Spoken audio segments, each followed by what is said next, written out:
When I first moved to Canada, I stayed in an Airbnb for 3 months. The City of Calgary is bringing in a slew of changes to the short-term rental market, hoping to balance the needs of owners and tourists while also maintaining housing availability in the city. The changes, unanimously approved by Council back in December, coming into effect at the start of the month. Short-term rental owners will see an increase in the cost of renewing a business license, particularly for those renting out a non-primary address where they don't currently live. And fees for new non-primary rentals will nearly triple. The city also adding more clarity to prevent people from skirting the rules around what qualifies as a short-term rental. Previously, people would post for up to 180 days, for example.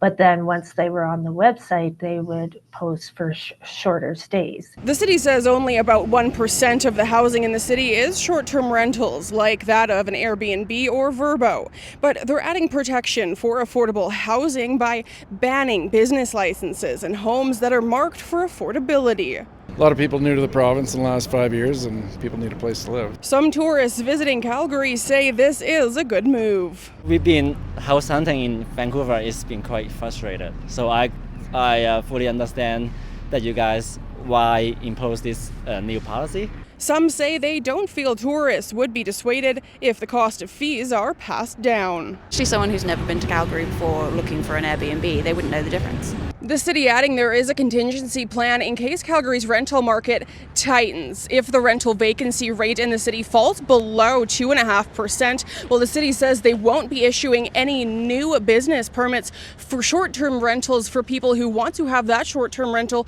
outside of where they currently live. But the city adds that won't happen this year, as that rate currently sits just below 5%.